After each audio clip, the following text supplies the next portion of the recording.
નાના સાહેબને એમના જીવન સાથી આખી રાત રોયા છે. નાના સાહેબની આંખો તમે જોઈતી તો લાલ લાલ ત્યારે એ શું બતાવે છે?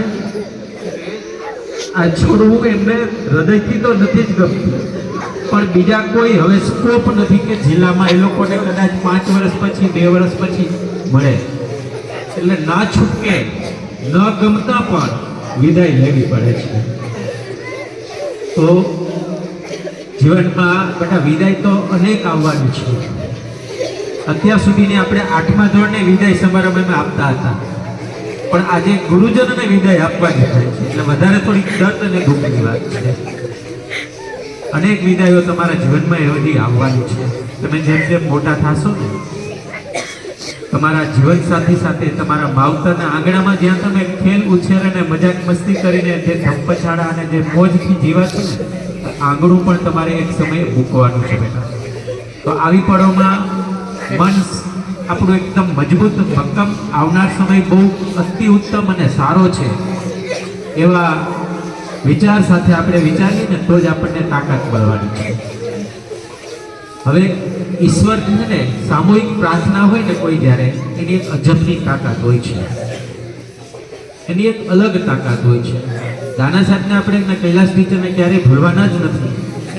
ભલે નોકરીના ભાગરૂપે વિદાય થાય છે, અને વિદાય પણ પાછી એક ખુશીથી વિદાય છે. એમને નક્કી કરી અને પોતાની પસંદગીથી વિદાય છે, એટલે આપણને થોડુંક દર્દ ભૂલવામાં કામ લાગશે.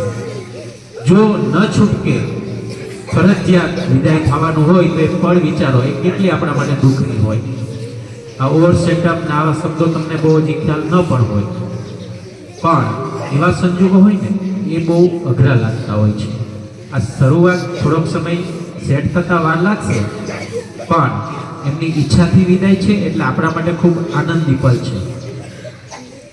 એક કામ આપણે અત્યારે એ કરવાનું છે કે સમૂહમાં કરેલી પ્રાર્થનાની છે ને તાકાત હોય છે, ભગવાન સાથે સીધી કનેક્ટિવિટી કરે છે. આપણે અંદરથી છે ને મનથી આપણે પ્રાર્થના કરીએ છીએ કે ઈશ્વર એમને છે ને એમના પરિવાર સાથે, એમનું તો ઠીક પણ એમના પરિવારનું પણ, એનું તન તંદુરસ્ત રહે અને મન પ્રફુલ્લિત રહે ને એવી આપણે પ્રભુને પ્રાર્થના કરવી છે. તો ખાલી 30 સેકન્ડ માટે આંખો બંધ કરી અને ભગવાનને તમે મેસેજ આપો કે ભગવાન એમની ખોટ પણ અમને જલ્દીથી દૂરાઈ જાય અને એમના જીવનમાં આવનાર સમય આનંદનો અને ઉત્સાહભર્યા પ્રસંગો આવે એવી આપણે પ્રભુને આ પ્રાર્થના કરીએ. અને આ પ્રાર્થના ચોક્કસ પ્રભુ સાંભળવાના છે. નારાયણભાઈ જરાક બેકગ્રાઉન્ડ મ્યુઝિક ચાલુ કરો. બધા આંખો બંધ કરી બેટા થોડીક વાર માટે આ પ્રાર્થના, તો જ સફળ થશું આપણે આમાં, તો જ ભગવાન સાંભળશે.